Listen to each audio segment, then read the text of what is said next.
es 27 de abril, son las 9:10 de la mañana, hace bastante frío para las fechas en las que estamos, sopla viento del norte y estamos en el pueblo de Canfranc. Nuestro objetivo es llegar a la gruta helada de los Lecherines, es una buena época para verla porque todavía no habrá llegado el deshielo total, así que nos dirigimos allá siguiendo el cauce del Barranco de los Meses. Curiosamente, el Barranco de los Meses, por donde vamos a subir, ha sido siempre fuente de inundaciones y de problemas para el pueblo de Canfranc, porque cuando había lluvias torrenciales solía desbordarse y bajar con mucho material sólido. Desde que hizo la repoblación, que vamos a ver, ahora está totalmente cubierto de bosque, pues esos problemas se han corregido bastante. Se ve el plano, pues hemos empezado junto a Canfranc Pueblo, subiremos por el barranco que hemos nombrado, el Barranco de los Meses, hasta la Majada de Gabardito, que es una zona de prados con un refugio, una zona muy bonita. Luego nos dirigiremos hacia el norte por unos bosques preciosos, algunos de pino negro de mucha calidad, hasta la Majada de Lecherín Bajo, donde hay unas formaciones kársticas muy interesantes, y desde ahí por una pendiente ya un poquito más fuerte, probablemente con nieve, pues llegaremos a la cueva helada de los Lecherines, que es el objetivo de la ruta de hoy. Bueno, pues estamos siguiendo el cauce del Barranco de los Meses, y como podemos apreciar aquí, y lo veremos más arriba también, se hizo hace tiempo una corrección, se denomina una corrección hidrológico-forestal, porque se hace una corrección hidrológica, es decir, fijar el cauce por obras en los laterales y también en el propio cauce, para evitar los procesos erosivos y los problemas que hemos comentado antes de inundación del pueblo de Canfranc, y una corrección también forestal, que es regenerar la cubierta forestal de una forma muy general y muy exitosa, por cierto, con unos viveros que veremos un poquito más adelante.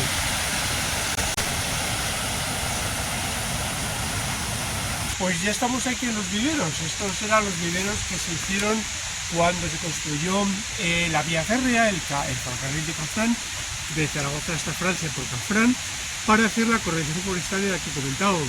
El Valle del Aragón, lo mismo que muchos valles pirenaicos, a principios del siglo XX tenían mucho menos bosque que lo que tienen ahora, y para poder hacer esa regeneración forestal de la que hablábamos, pues lógicamente se necesitaban plantones, se necesitaban pequeños arbolitos, y aquí estamos los viveros, uno de los viveros que había en el valle, para hacer esa restauración. Están en bastante buen estado, ahora ya no se utilizan como tales viveros, pero sí que se ven precisamente las parcelas, las escaleras de acceso, etcétera, y es un lugar bastante interesante, pues relacionado, como decíamos, con la construcción del ferrocarril.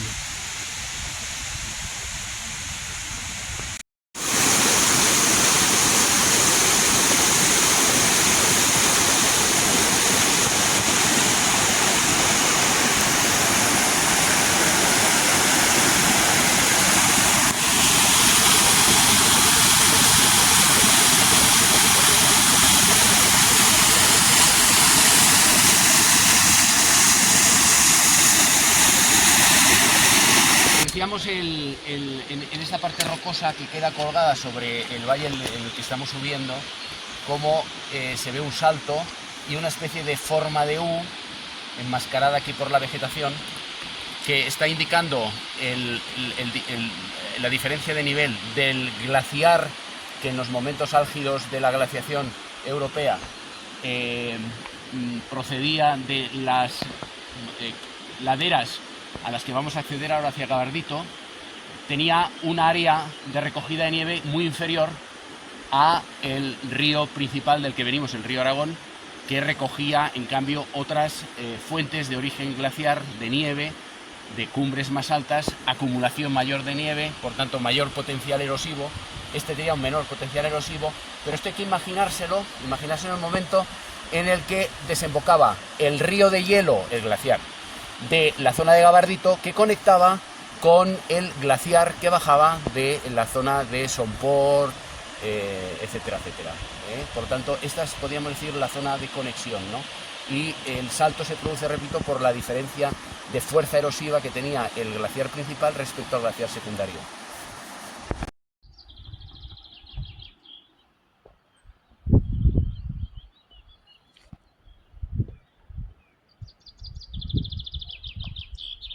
Estamos en la cabecera del Barranco de los Meses, y rodeados de un magnífico bosque de pino silvestre. Buena parte de la repoblación que se hizo, de la que ya hablábamos antes, se hizo con pino silvestre, y por ello pues ahora hay un bosque cerrado, en muy buen estado, en el que domina el pino silvestre, pero aparecen algunas otras especies. Isótopos del boj, hay algunos abetos, hay también algunas frondosas, sobre todo cerca de las zonas de agua, como lo que tenemos aquí detrás.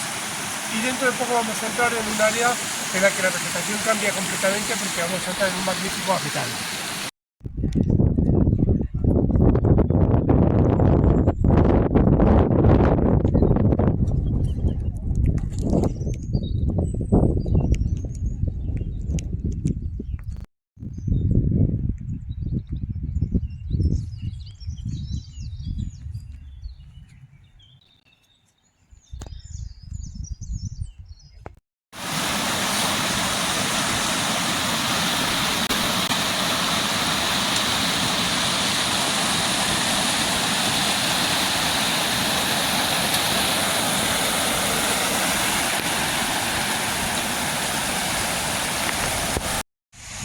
Bueno, nos encontramos en una zona de margas, que son unos depósitos marinos, podríamos decir como lodos marinos, que se depositaron antes de que se formara el Pirineo.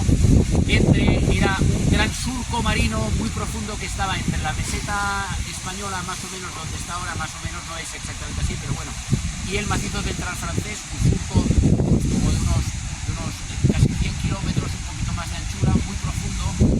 Durante millones de años se fueron depositando en el fondo del mar todo tipo de materiales, ¿no? Entonces aquí tenemos unos materiales que son muy blandos, en los que la erosión fluvial se encaja con mucha facilidad formando estos tipos de barrancamientos. A este tipo de formas se les llaman badlands, es decir, malas tierras. Porque además de que pueden ser, en este caso, pues aparte que muy erosionadas y en algunos casos poco fértiles, pero sobre todo porque es un suelo muy inestable, que se deforma con mucha facilidad. Recuerda mucho a las películas del oeste americano, ¿no? Las bandas, las típicas escenas en la que se está viendo cómo se están subiendo y bajando constantemente por laderas muy inestables, ¿no? Entonces esto queda encajado dentro de lo que es la zona ya próxima a las sierras interiores del Pirineo, la parte, podríamos decir, como más alta y más vigorosa de todo el Pirineo, que es hacia donde nos dirigimos.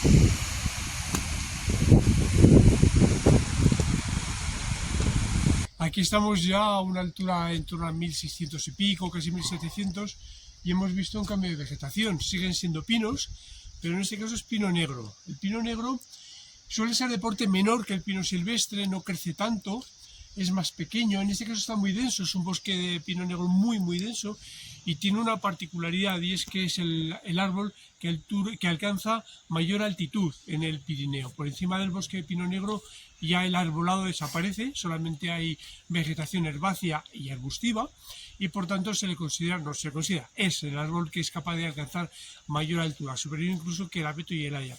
En las zonas del Pirineo central y oriental, que es un poquito más templado que esta zona, puede llegar hasta 2400, incluso 2500 metros en zonas muy protegidas, muy orientadas al sur y muy expuestas al sol.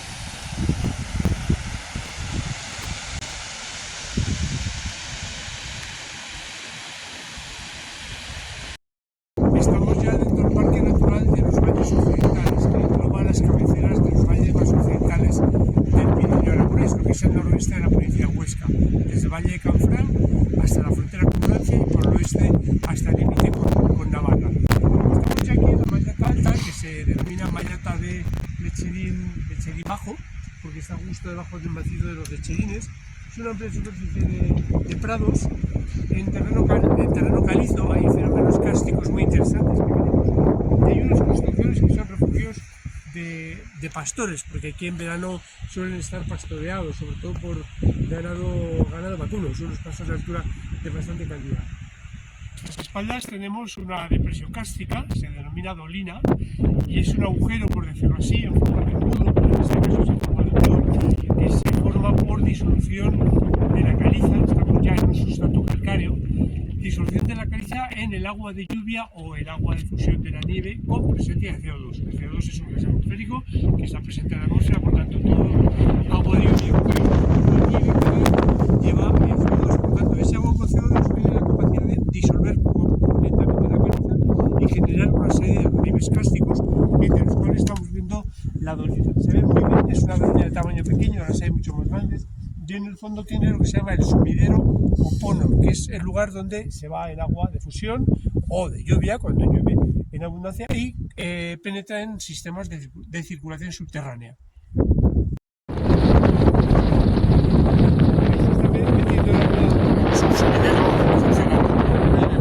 El agua que se brota de una fuente próxima, que tiene unos metros de circulación superficial, como estamos en una zona calcárea muy filtrante, muy llena de galerías subterráneas, pues ahí en ese ponor, ese sumidero, se sumerge el agua, se convierte en un subterráneo y entra en lo que comentábamos antes, en los sistemas de circulación subterránea. Salimos ya del refugio de la Mayata Baja de Chirines y enfilamos el último tramo del camino. Nos dirigimos hacia una canal relativamente empinada y si todo va bien, pues desde allí, girando después hacia la izquierda, llegaremos a la cueva. Parece que está levantando un poco las nubes, la tendencia es a mejor, así que a ver si se nos despeja antes de llegar a la cueva, porque el entorno de la cueva es muy bonito con buena luz. Muy bien, venga, adelante. Hala pues. Bueno, Ricardo, cuéntame.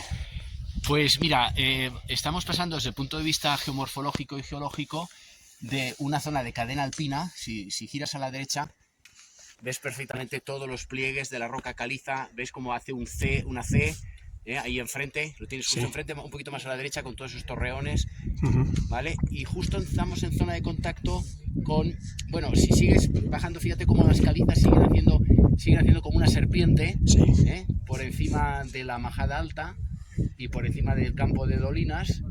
Y lo que tenemos detrás, otra vez, que lo hemos explicado en otras circunstancias, en otros momentos, es ya toda una zona de presión, de fondo marino, con sedimentos mucho más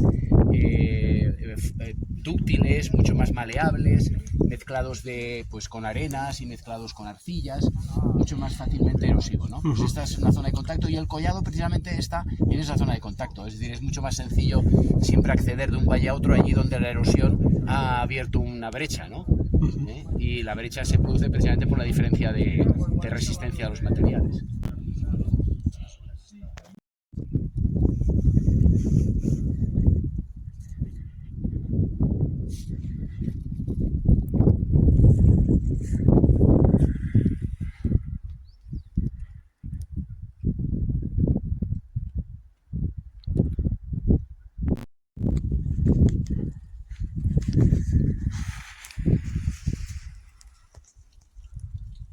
Ya hemos llegado a la entrada de la cueva helada de los Chirines. Se llama helada porque suele mantener columnas y estalactitas de hielo pues aproximadamente hasta el mes de abril, mayo, de los años. Y es una cavidad kárstica, del origen kárstico también, y caliza, por supuesto, de bastante altura. No muy profunda, pero sí de una altura considerable. El entorno, pues la verdad es que estamos viendo un paisaje completamente invernal, a pesar de que estamos a muy finales de abril, casi mayo. Aquí se mantiene la nieve, estamos a unos 2.300 metros, el paisaje y el ambiente es totalmente invernal, y desde el punto de vista de la geomorfología, como relieve kárstico, también podemos ver las acanaladuras que se ven en la roca de enfrente también es caliza, y esas acanaladuras lineales, verticales, son pequeños lapiaces. Son otra morfología también de disolución de la caliza por agua con CO2. Y si nos fijamos en un pequeño detalle, arriba del todo hay un pino negro solitario. Si vive un ejemplar, quiere decir que todavía estamos dentro de la altura a la que el pino negro puede vivir. Probablemente allí hay un poquito de suelo. La roca dura, la roca viva es imposible para que se desarrolle la vegetación arbórea, pero probablemente haya el suelo suficiente como para que eche raíces, y si está a esa altura quiere decir que todavía estamos dentro del umbral bioclimático del pino negro.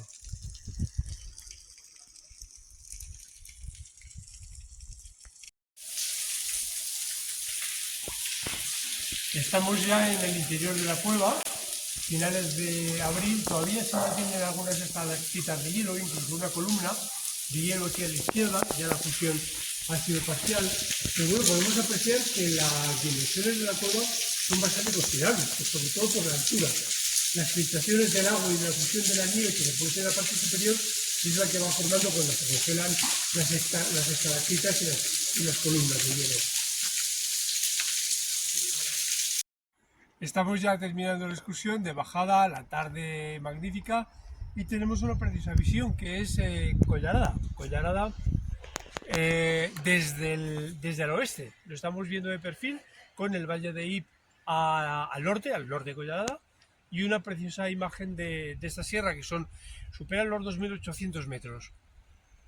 Pues ya hemos terminado la jornada de hoy, ya hemos bajado de la cueva de los lecherines, dejamos atrás también la mallada del Lecherín Bajo y hemos tenido suerte con el tiempo. Al final el tiempo, tal y como estaba previsto, ha ido a mejor. La tarde está no despejada del todo, pero agradable, y ha sido un maravilloso día de montaña como siempre que salimos, así que con ganas de repetir. Pues muchas gracias, Javier, que ha sido una excursión fantástica. A vosotros, como siempre. Estupendo, y a Ricardo también.